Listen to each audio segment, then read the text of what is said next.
And I looked at my brother-in-law and said to him, where would you begin if you had to speak to an audience like this? I remember in my 20s when I was speaking in one city and in one country, again I won't name, I'd left my hotel room to go to have lunch. And there was a crowd gathering. And I thought, boy, maybe a magician or a performer of some sort, and I was not rushed. I said, I'll stand. But as I got closer to the front, there was no performance, there was no musician, there was no artist, there was no magician. It was a man completely naked who was insane, clawing away at himself and doing crazy things. And the crowd was just cheering him on and laughing. I remember being so stunned by that. It's a true story what I'm telling you, not embellishing it, not making this up. I could give you the city and the day. And I thought to myself, who is really more insane here? The man who doesn't know he's lost his mind, and the crowd that thinks they have their mind and they're laughing at this person. Ought somebody not to have called a hospital ambulance or a police officer and take this pitiful human being away to help him and get clothed and try to give him some kind of shelter? The emotional response we have at the masses and their response may seem just that. It is not an emotional response. It also has to be weighed through intellectually. People believe many, many things. There are billions of people who today would believe in an autocratic government, a domineering government. There are people, we were in Iraq a few weeks ago.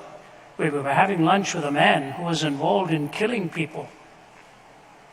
And they told us of some ISIS people who had come into that hospital. And the ISIS people were talking to each other, as soon as these people have made us well, we'll kill them. And to their own shock and surprise, they saw the love of these doctors and the nurses. And when they were made well again, they wanted to know what is it that makes them tick, why they think the way they do. You and I will not be the ultimate judge over any human being. We leave that in the judgment of God, and the Bible says the judge of all the earth will do that which is right. But for me not to tell them of the gospel of Christ would be like me finding a cure for cancer and walking through the hospital ward and seeing so many dying of cancer and not telling them what the answer really is and what the cure really should be.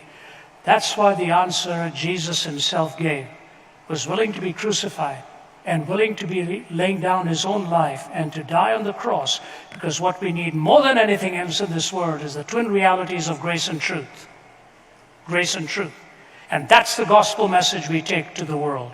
And rather than being daunted by the size of those who disagree with you, think of the miracle of your own changed life and your own transformed life and bring that message and let God be the ultimate judge. The judge of all the earth will do that which is right. We are given the privilege of telling his story. Many will turn away and walk away from it, but many will believe. And the blind man says, whether this person is who you tell me he is or not, all I know is I was blind and now I see. And that's the message we have to take to the world, where many are blind and Christ offers for them to get the perspective of eternity, not from the keyhole of time, but the keyhole of eternity, where you see the whole tapestry and the whole artwork of God. Leave the judgment to him. Give the answers he's given. And you don't change any life. If you change a life, somebody else will change them. Only God can change the heart of a person, and you leave that in God's hands.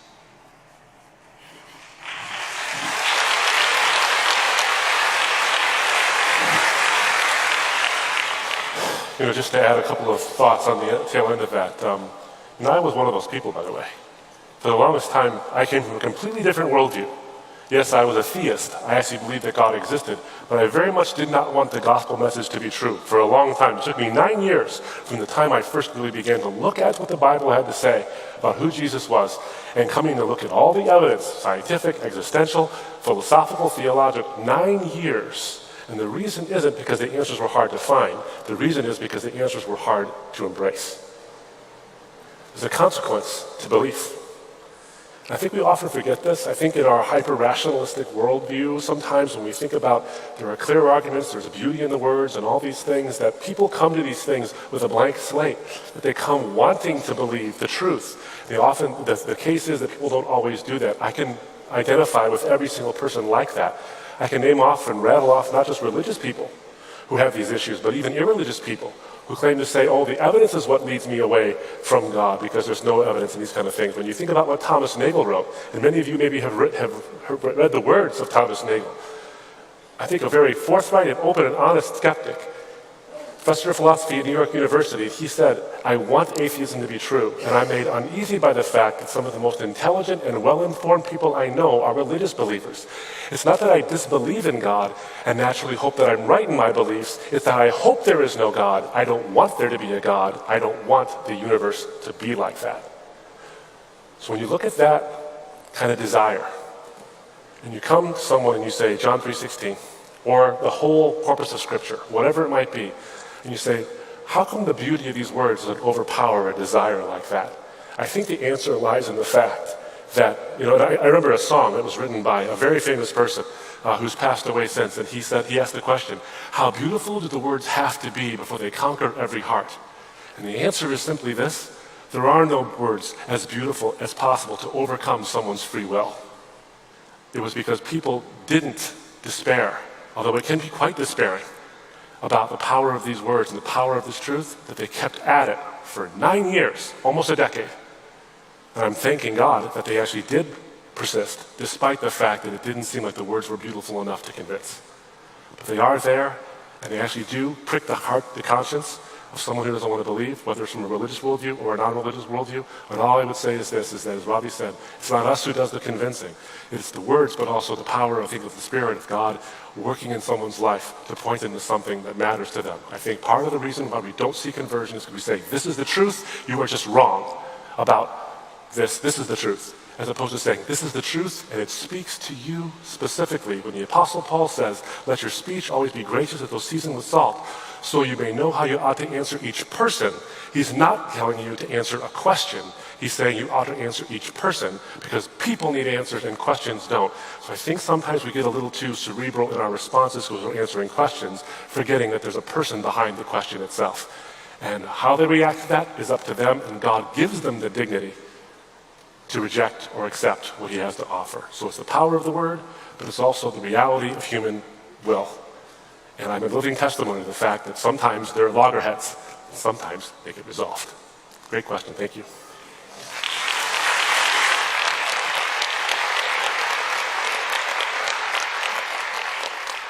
Great speech, both of you guys. Obviously, today's conversation, the thrust behind it is truth. So how am I supposed to believe in the truth, the validity of Jesus in the Bible when we have no writings from Jesus himself? There's decades, if not up to a 100-year period, where we have no writings from anybody else about Jesus when there were lesser supposed gods performing miracles, which they did write down. And then when you finally get to an account of Jesus, the Gospels, you have conflicting stories. Just quick example, when they go to the tomb and they roll the stone off, one, there's an earthquake and angels appear. The other one, that doesn't happen. One, there's Mary there. The other one, she's not. So they're not like small discrepancies like Jesus was wearing a red shirt or a blue shirt. We don't have any real evidence from Jesus during his lifetime. And then hundreds of years later, we're supposed to believe these conflicting reports. How am I supposed to reconcile that? Thank you. I think that's a shotgun of a lot of objections there. I don't want to necessarily discount any one of them by not being able to answer all of them. Obviously, with a time constraint, we have to make sure that we go to the more pungent ones you actually mentioned. I think you're just factually wrong about the disparity between the times of the writings in Jesus' life. For example, when you look at actually the manuscript evidence, now we have what many scholars, one scholar in particular, probably one of the world's finest biblical manuscript scholars, says is an embarrassment of riches.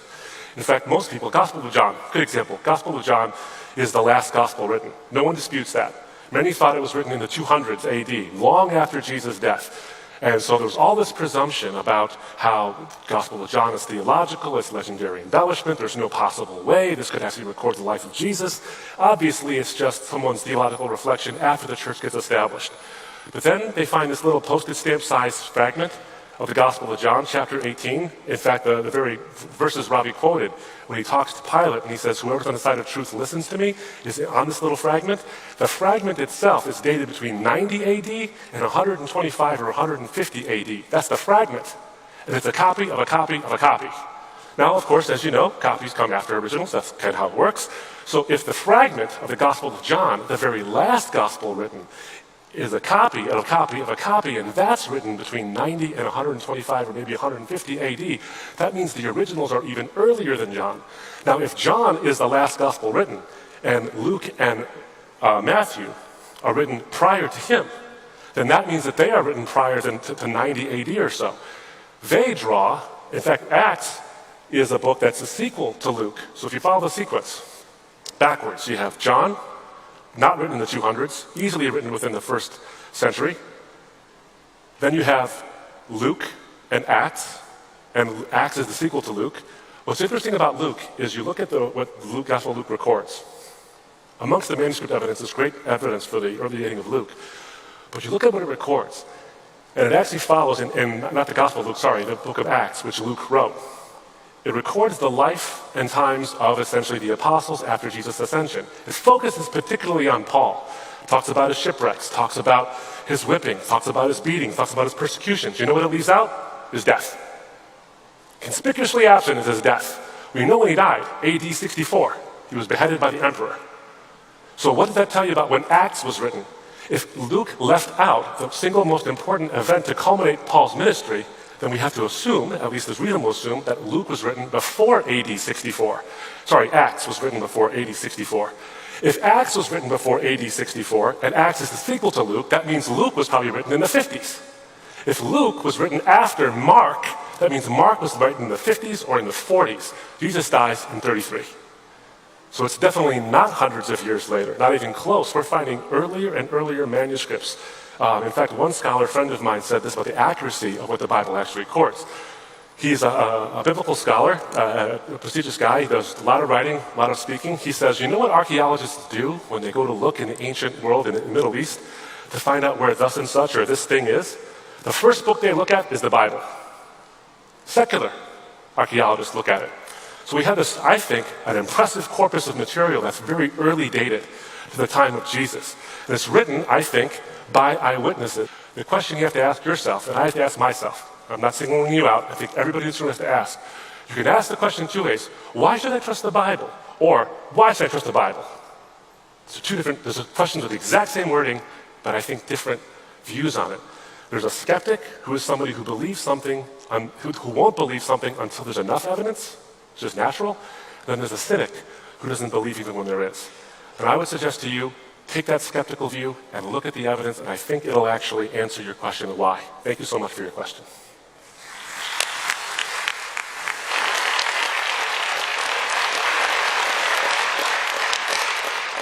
Again, thank you both for a very interesting and thought-provoking talk. It was a great pleasure. So this is another question from a skeptic.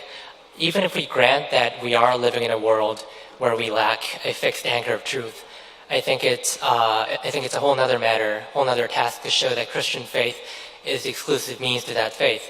And I found it interesting that you mentioned Kant towards the end of your talk, because from what little I understand of Kant, it seems that his project, Critique of Pure Reason, was distinctly a religious quest for truth, using only human senses and faculties as a departure point. And I think it's safe to say that a fair number of people would agree that Kant did a fairly good job of establishing not only a comprehensive view, a comprehensive explanation of the universe, but also establishing an objective moral framework. And presumably, one could maybe think of other counterexamples as well, or at least we should have a very good reason, at least, for being so easily dismissive of those alternative possibilities. So in a nutshell, my question is, what entitles us to believe that Christian faith is the exclusive means to truth? There are basically, contrary to what people might think, there are not that many, there's not an infinite number of answers to the question that you have raised. There's the Judeo-Christian worldview, There's the Islamic worldview.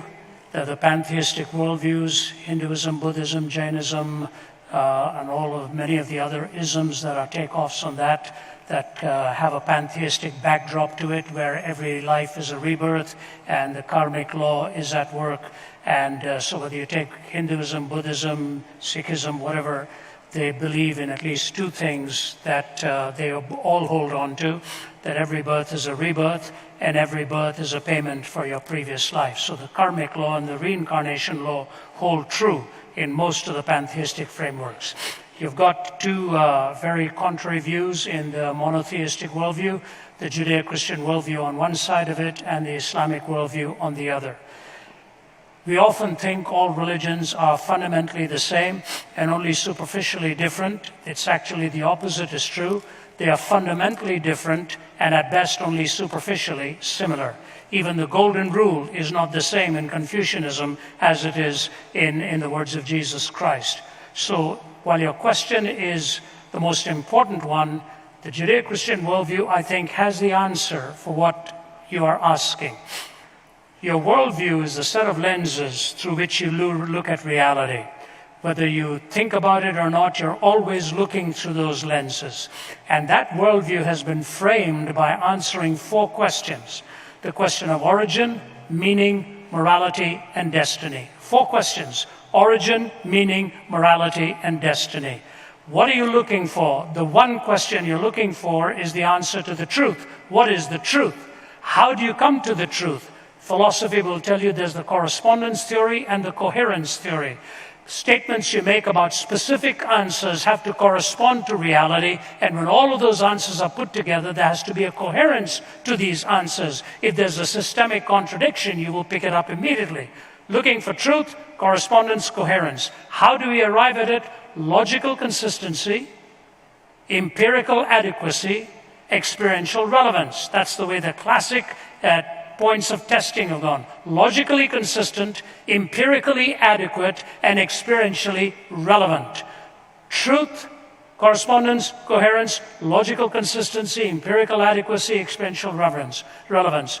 Origin, meaning, morality, and destiny. You take the 1, 2, 3, 4 grid, and you will generally find, as a rule, the response is made coming from one of 5 disciplines, either from theology, or you're dealing with epistemology, or dealing with cosmology. There are 5 major disciplines that converge into the answers that are raised in origin, meaning, morality, and destiny.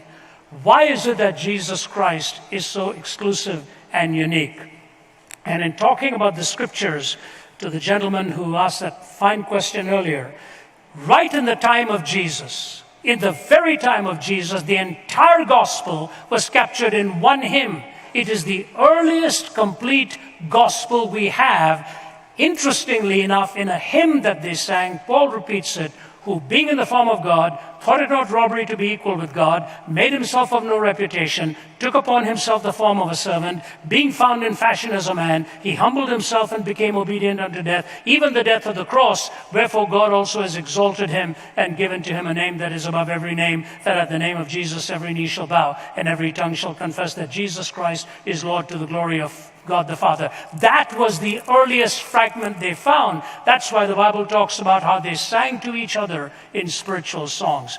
Now that gospel meta-narrative is so unique, because you go back across the Old Testament, you've got the 40 plus books, total books, 66 books with 40 different authors. They all point towards the following reality, that the problem with humanity is not outside of ourselves, the problem with humanity is inside of ourselves. Your heart and my heart is desperately wicked. We don't like the word sin, and so when I'm interviewed, if you want to end the interview and they say, what's the problem then? And if you say sin, the interview is over. So I don't say that. I say the problem is we have lost the purpose for which we were created. And they look at you and say, what is that purpose? And that's when you realize that the purpose that God has created for you and me is that relationship with him, that communion with him. And when he says the greatest commandment out of 613 laws given, When Jesus was asked what is the greatest commandment, he said that you shall love the Lord your God with all your heart and soul and all your mind and all your strength, and love your neighbor as yourself. On these two laws says hang all of the prophets and all the commandments. These two laws, to love God and love your fellow human being. You do not get that imperative and that intrinsic worth from any other worldview. That you are made imago Dei. You are made in the image of God. I have no way and justification by which I can violate you. So your intrinsic worth, your departure from purpose, what is the remedy? The remedy is when grace and truth, I am a creature in need of forgiveness. You are a creature in need of forgiveness. And when Jesus looks at his murderers and says, Father, forgive them, for they do not know what they are doing, what you're really finding out is that the four absolutes we look for, evil, justice, love, and forgiveness, are answered in the life, death, crucifixion, and resurrection of Jesus Christ. So he diagnoses your malady, gives to you the way of the cure, builds into your life that proclivity for following him and embracing his truth, and enables you to love your neighbor as yourself, even in the disagreements with which we live. So I say to you, you ask any other worldview, or take even the American Declaration of Independence, that we hold these truths to be self-evident. What is that? Self-evident. And that we have been endowed by our Creator with inalienable rights for life, liberty, and the pursuit of happiness. Pantheism would never have said that. Naturalism would never have said that. And dare I suggest even the Islamic worldview wouldn't say that, because we are not created equal in that worldview. There are two houses, the house of war, the house of Islam. As far as I'm concerned, even people who I disagree with, my Lord has told me to love them and to be willing even to lay down my life for the truth that he's given to us. The answers of Jesus are so beautiful and so unique. That's why the hymn writer says, heaven above is softer blue, earth around is sweeter green. Something lives in every hue Christless eyes have never seen. Birds with gladder songs o'erflow, stars with deeper beauty shine. Since I know as now I know, I am his and he is mine. And I leave you with just two footnotes. One from a child and one from a philosopher. My grandson Jude is just turned 6. When he was about 3.5 years old, his mother Naomi, my daughter, lost her car keys. And she was looking around the house and slapped her forehead and said, I must be losing my mind. This little guy comes and stands in front of her and says, Mommy, whatever you do, please don't ever lose your heart, because I'm in there. Don't ever lose your heart, because I'm in there. The Bible says, out of the mouths of infants and babes, he has ordained praise. Who taught this little boy the security and the sanctity of love? When I was doing philosophy in the 80s, the famous philosopher we had to study was Anthony Flew. We had to find responses to Flew. We studied Flew, and one of my colleagues, Michael Ramsden, even met up with Anthony Flew. But before Anthony Flew died, he made this comment, and much more than this. He said, if I can be convinced that Jesus Christ rose from the dead, and he talked about the writings of N.T. Wright, the famed writer who's written about the resurrection and corresponded extensively with Gary Habermas, the historian, debated and dialogued. He said, it all hinges for me on this: if Jesus really rose again from the dead. And if that resurrection story is true, he said, I would be willing to be convinced, because C.S. Lewis convinced him of the moral framework, and now he was waiting for the empirical evidence of the resurrection of Jesus Christ. No other worldview will give you correspondingly true and coherent answers to the questions of origin, meaning, morality, and destiny, your intrinsic worth and your neighbor's intrinsic worth. One Islamic scholar in Damascus, Sheikh Hussein, he and I dialogued for several hours in front of an audience. He was a very respectful man. Kept referring to me for some reason as Professor Zacharias. In the end, when we finished and had to make our closing statement, he looked at me and he said this in front of an audience. He said, Professor Zacharias, maybe it's about time for us in the Islamic worldview. This is a Shiite cleric, the leading Shiite cleric in Syria. He said, Professor Zacharias, maybe it's about time for us in the Islamic world to stop asking if Jesus died on the cross.